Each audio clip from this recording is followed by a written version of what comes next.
We are honored to have three ladies, including Rebecca Barnes, Policy Director at Ministry for Women, New Zealand; Silvana Koch-Maheen, President and Founder of Women Political Leaders from Iceland; Professor Li Ying, Dean of International Education School, Associate Professor of Law, and the former Executive Vice Dean of the Law School at China Women's University, and an expert from All China Women's Federation.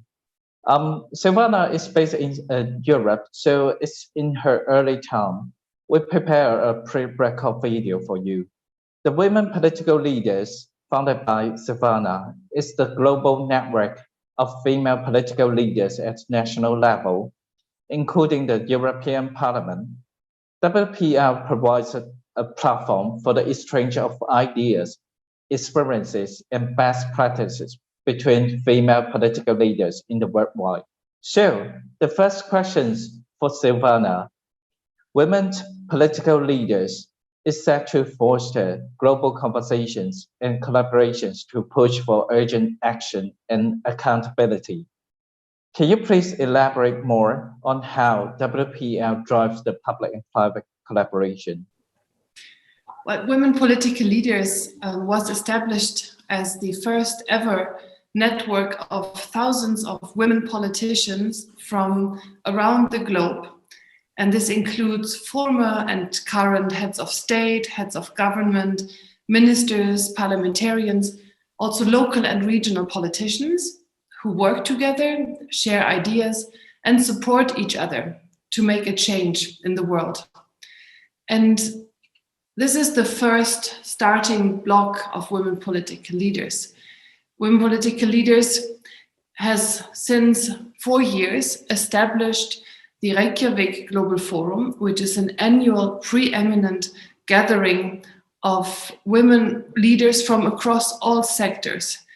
And in this network, in this forum, we bring together women leaders from politics, from private sector, from academia, and from media.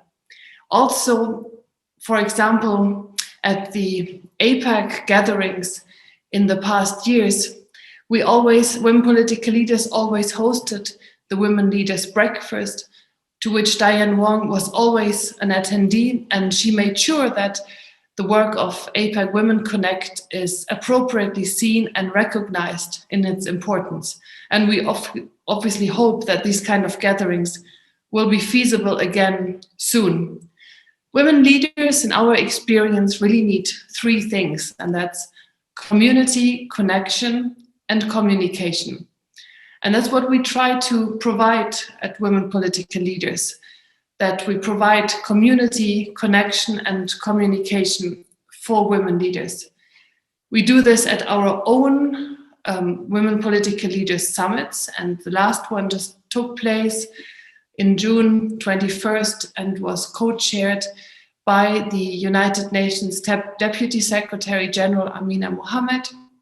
And it really had global participation of women leaders in parliamentary delegations, other esteemed speakers such as the Executive Director of UN Women from Zilem Labo, or also the President of Ethiopia, the President of France, Emmanuel Macron. Many APEC countries joined, for example, ministers from Canada, from Chile, Malaysia, Indonesia, Japan, and others.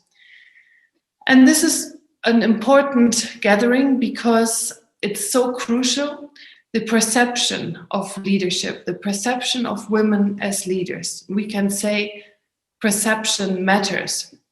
And this goes across all sectors. It's from politics to business to academia, because the perception influences women's participation in every aspect of society, of government and of business.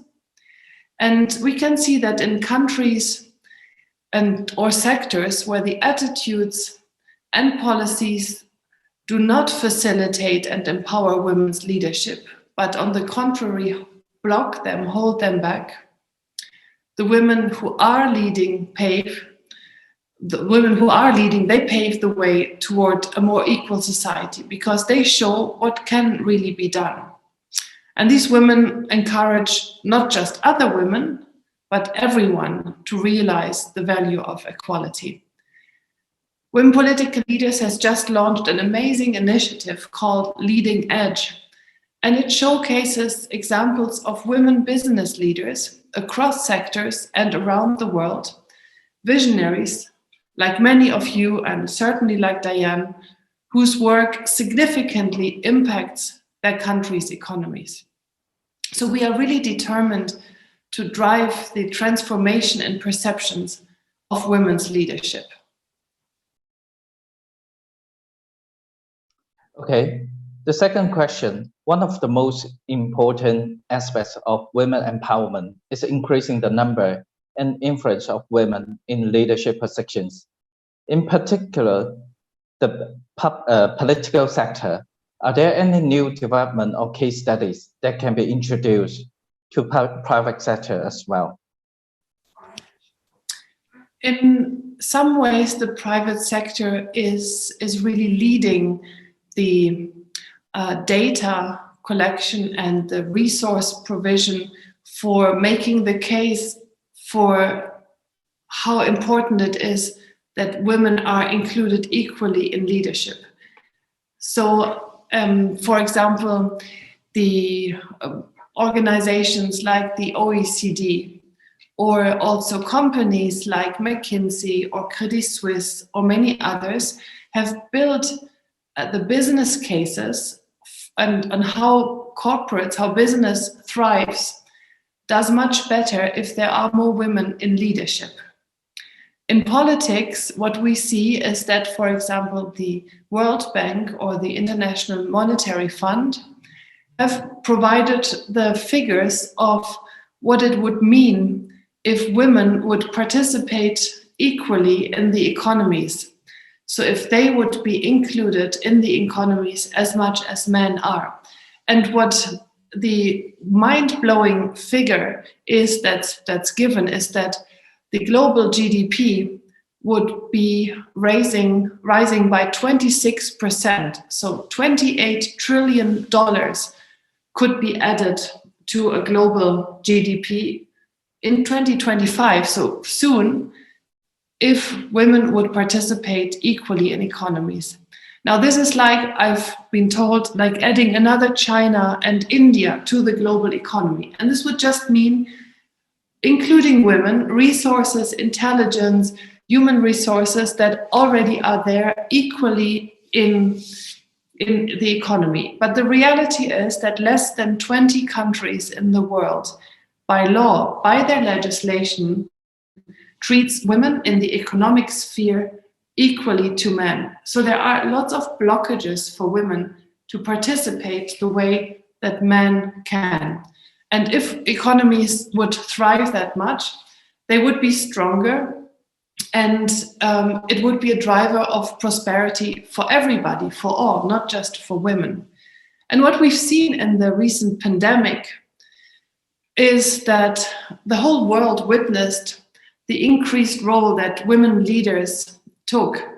And for example, in New Zealand, where Jacinda Ardern was so clear on the course she took to protect her country from the pandemic. And also other countries like Germany or like Iceland, where there was very strong women leaders stepping it up. So that is an example of a new normal that the world could need, because currently 93% of the countries are run by men. So if we would imagine just a 50-50, what would that mean in terms of different leadership in the world? So just as a thought exercise, really. And what we would also want to underline is that these perceptions, which I spoke about, matter crucially also in politics. And Women Political Leaders connects its community of women politicians to leadership of important political gatherings, for example, of the G20. And again, if you look at the family picture of G20, any woman there. And this is unfortunately the case for most of the places of top leadership. But it's an important place to be. G20, like APEC, is a gathering focusing very much on economic cooperation, and women need to be at the center and the forefront of that. So we are doing a lot with our different initiatives and data provision, like the Women's World Atlas, the Reykjavik Manual, the Reykjavik Index. And let me just also take this opportunity to let you all know and also extend an invitation to this year's Reykjavik Global Forum, which is taking place 8th to 10th of November in Iceland in person, but as well in so-called Reykjavik satellites in cooperation with the Icelandic Foreign Ministry, also in person in different parts of the world and on a virtual platform. And this is really where we want to see a lot of exchange and cooperation happening so that we learn from each other, and also using the best examples to ensure public and private collaboration and really change the world we live in together. Thank you, Savannah. So let's continue our questions for other panelists. I will go to Rebecca first. We're quite curious about the Ministry for Women. It's the only public sector organization set up specifically to address the needs of women. Could you please elaborate more on how the ministry is driving women empowerment, particularly in achieving better results through public-private collaboration? Right. Kia ora, Sam. Atamarie, kia ora, and Pomarie. So good morning, good day, and good evening to everyone across the Pacific. Firstly, thank you very much for the invitation to speak at this panel. It's a privilege to do so. In terms of your question, the Ministry for Women here in New Zealand drives empowerment mainly through influence. So we sit on the policy side of the equation, and we do this by providing advice to the government about how to influence people to achieve positive outcomes for women. We also work closely, because we are in the game of influencing, we work closely with the private sector across initiatives. For example, in our system, the Minister for Women, has an advisory board that consists of a majority of business people in New Zealand, and so they give her independent advice on the economic empowerment and the employment of women, particularly. So we work with them, and we tend to take a strengths-based approach. So when there's a really good example in the private sector or a really good example in the public sector, we tend to shine a light on it and highlight the example where women are succeeding, and you use that success as a tool to make societal change. One most recent example, particularly highlighted through COVID, is that the public and the private sectors can't do this alone. While the public sector can act as an exemplar with our policies and procedures for things like flexible work, working from home, part-time work, we're only one part of the picture. So a lot of the work is speaking to our stakeholder groups, and a bit of that sort of positive peer pressure where things are working really well for women. A particular example in post-COVID where we worked with the private sector here in New Zealand was the development of information around apprenticeships and trades. So in New Zealand, that's people who are undertaking training in things like building or plumbing or electricians and things like that. We've had a very small number of women in that sector, so we worked with some of the large providers in the private sector to promote information to go out to encourage women into employment, which has worked quite well. But the driving the empowerment within our sector and within the private sector is very much something that we do together. So I'm holding my hands like this, so it's a joint thing.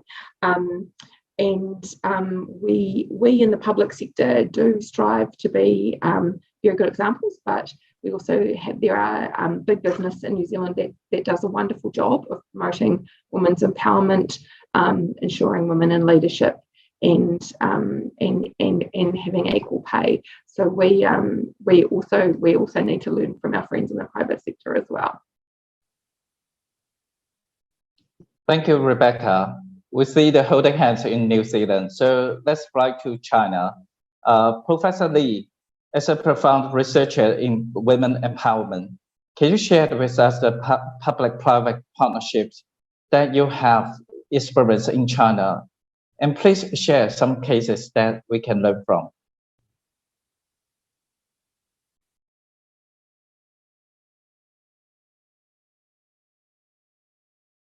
Hi, Professor Lee, we cannot hear you, so maybe you can turn on your...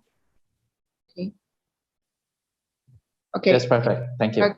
Thank you, moderator, Mr. Han. And it's my honor to introduce some of my research and my observation and for the women's empowerment from perspective of public and private collaboration. Actually, when you look at back and the women's empowerment and the women's movement in China has a very long tradition of public and private collaboration. And specifically, I want to highlight the organization is a women's federation. I think it's a very unique examples to explain how China to conduct the public and private collaboration. And I'm not sure if how many of the audience know about the Women's Federation. Women's Federation in China, on China Women's Federation in China, it actually is the biggest women's organization in China. And I want to highlight this organization because actually its network, it covers from central government level to the village level. It covers five levels. And so you can get all the information from the very grassroots level and then give this information to the central government level.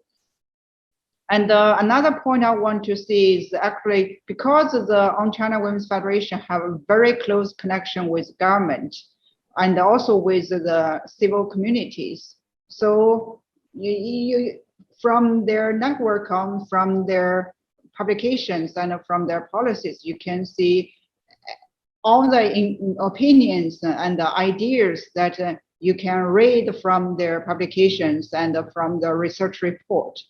And the third I want to see is actually this kind of collaboration in China can be seen from the two important conferences. Every year in March in Beijing, there will be a National People's Congress conference and also the People's Political Consultative Conference. And every year, because of representative of this two conferences, and some of them are women, so every year they need to fulfill their responsibility to give bills and give proposals. And if you read their proposals, they need to get proposals to highlight the women's needs and the girls' needs. So some of my colleagues will write and do the research and write the proposal together with this representative to give their proposals to this important conference. And this is one point I want to highlight. Another point I want to highlight is actually in China today, if you look at the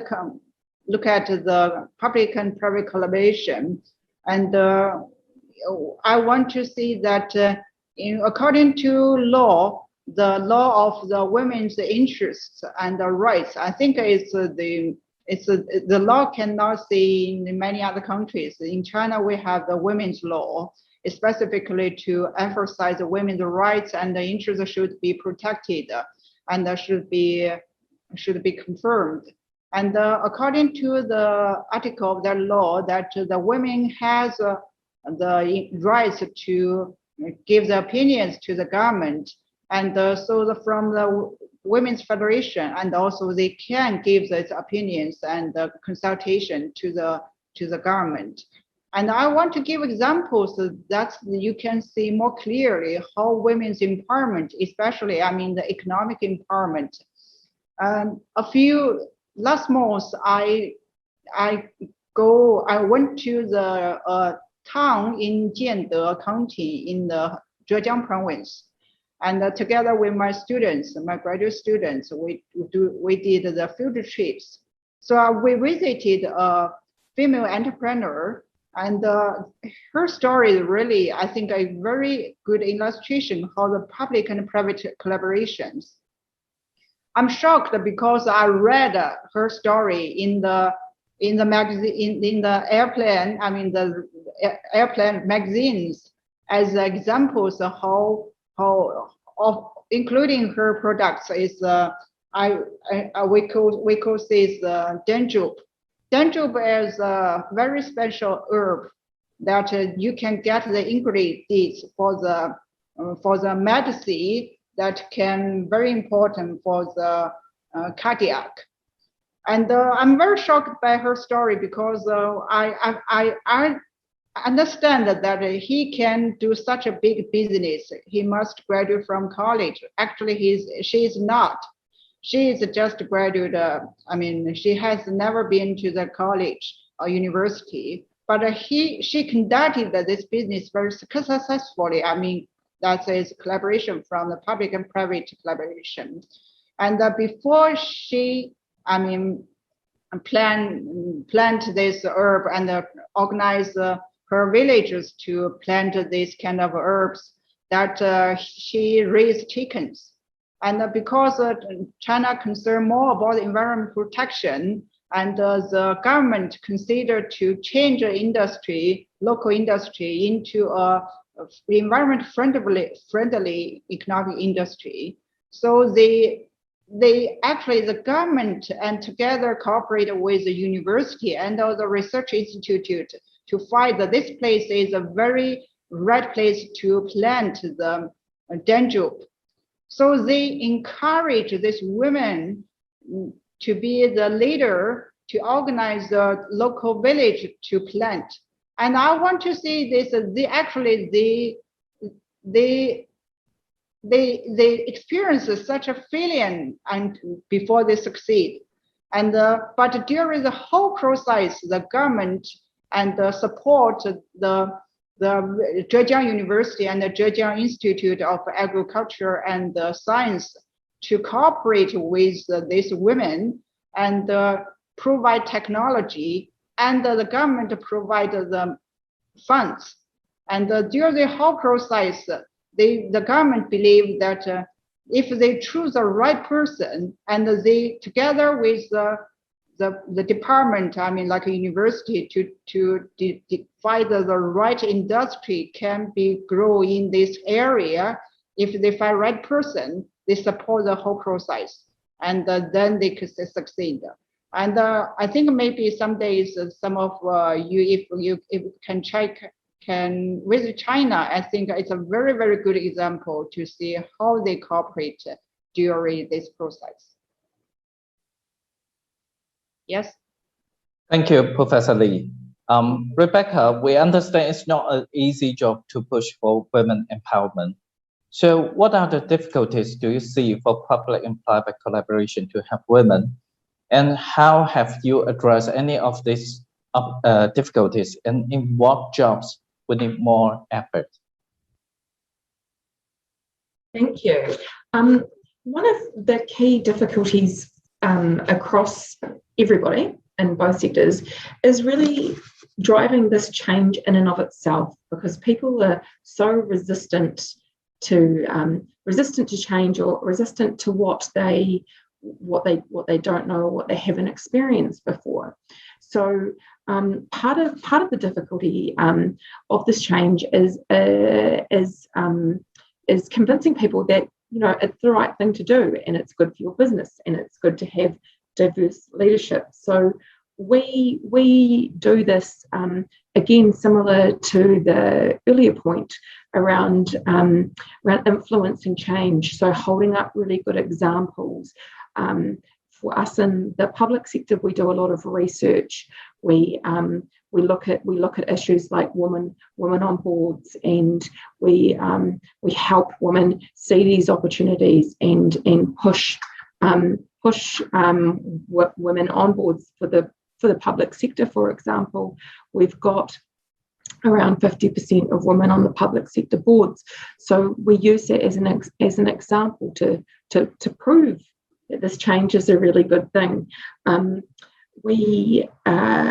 In terms of requiring more effort, I think we're all sitting here today in this conference because we still need to push, we still need to promote women, we need to create opportunities for women. So I think there's still much to be done, and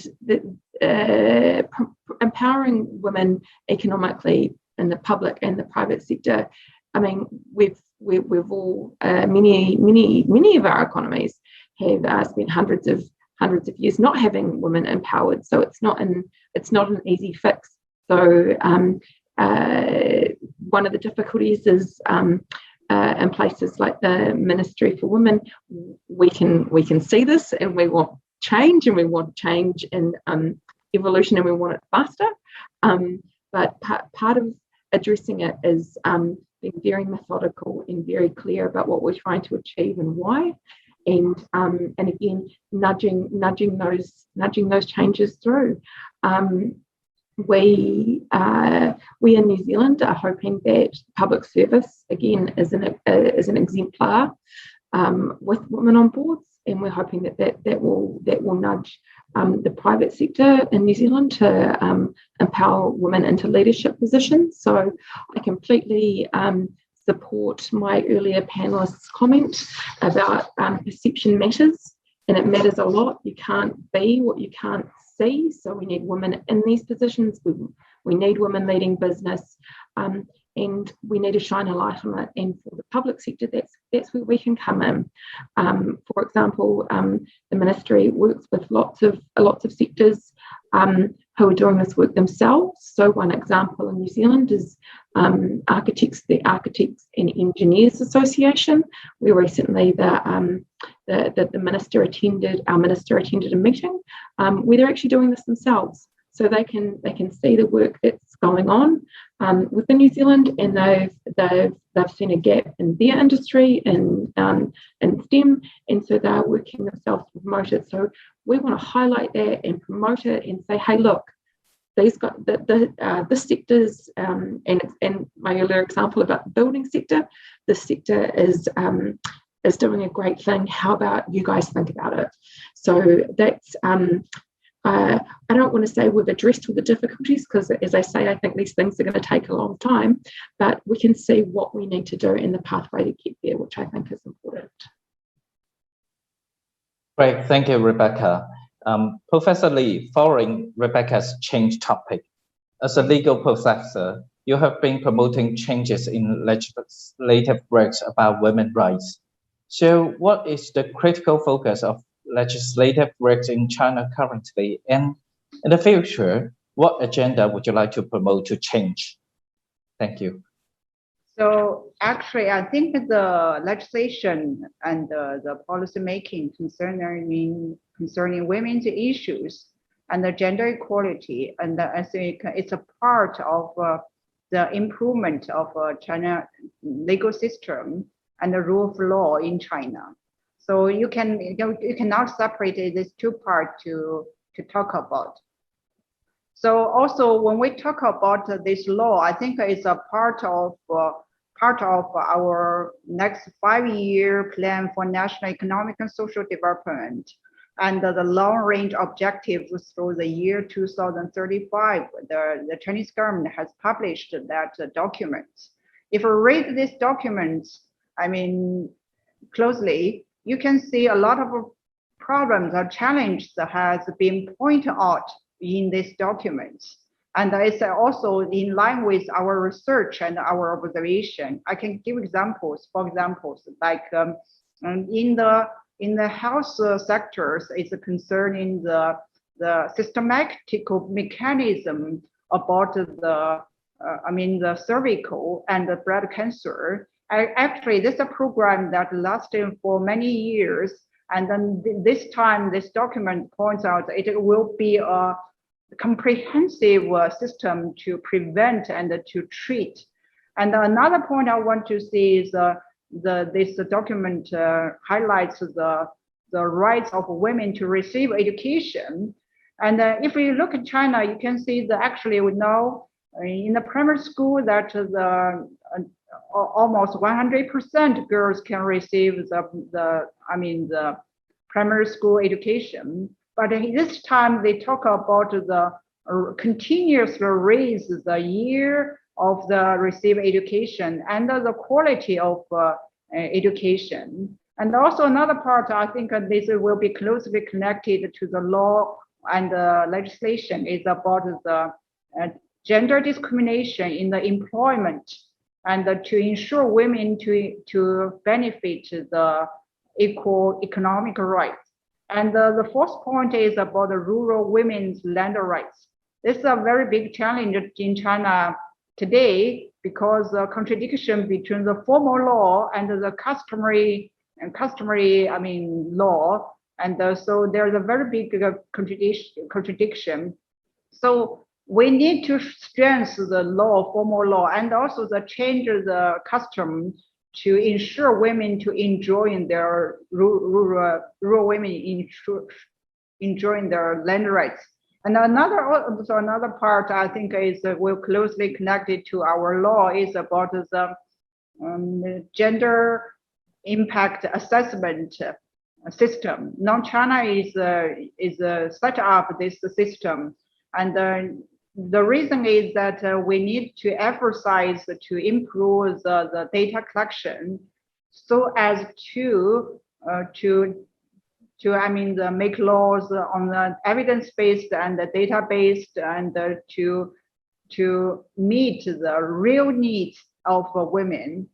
And this year we have several new laws to be adopted, like a family education law. Actually it means a parental support law, but in China we call it a family education law. It's to support parents to be better parents, to be a real parent, and to how the government and society to support the policy, support them to be. And also we have the new law like a preschool education law, and this is also closely connected to women. And also another another news that I want to share is this year in China, because last year we adopted the civil code, so civil law code. So this year we will correspondingly we will amend the women's law, the law on women's rights and protection,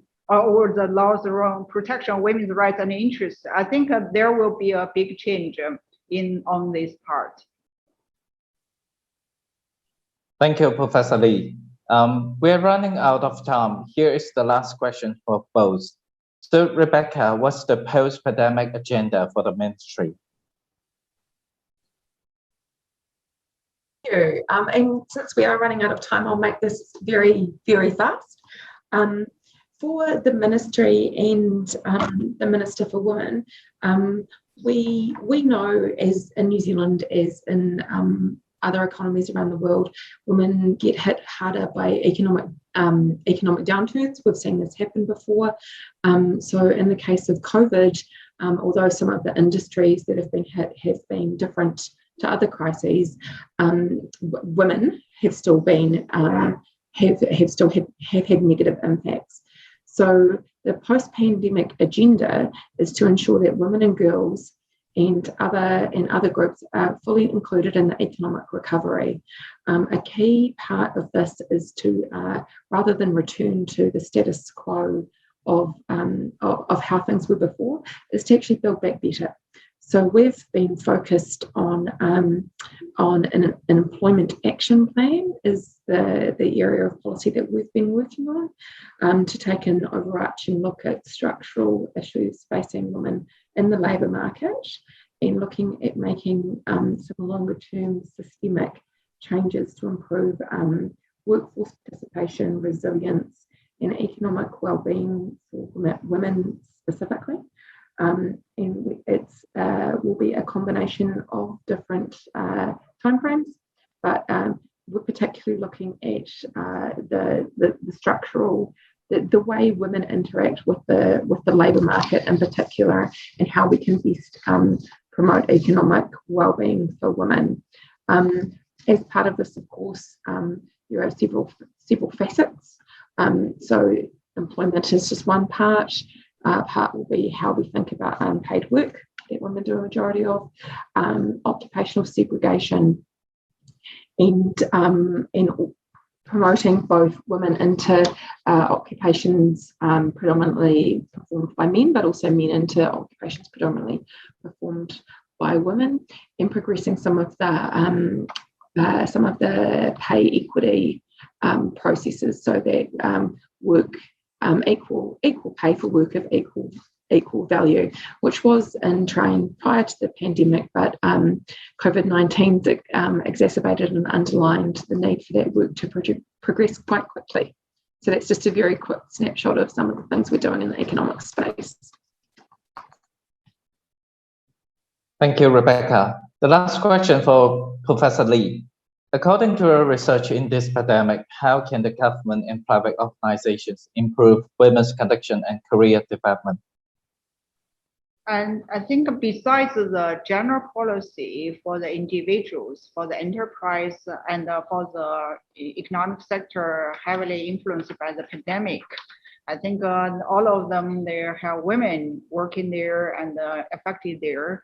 Besides the general policy, I mean, like preferential taxation, fiscal policy, subsidies to the people, no matter men or women. I think specifically for women, on China Women's Federation, together with the government agency, they have special policies for women's employment, for women's burden of carry, and for women's, training of, and also for the career development.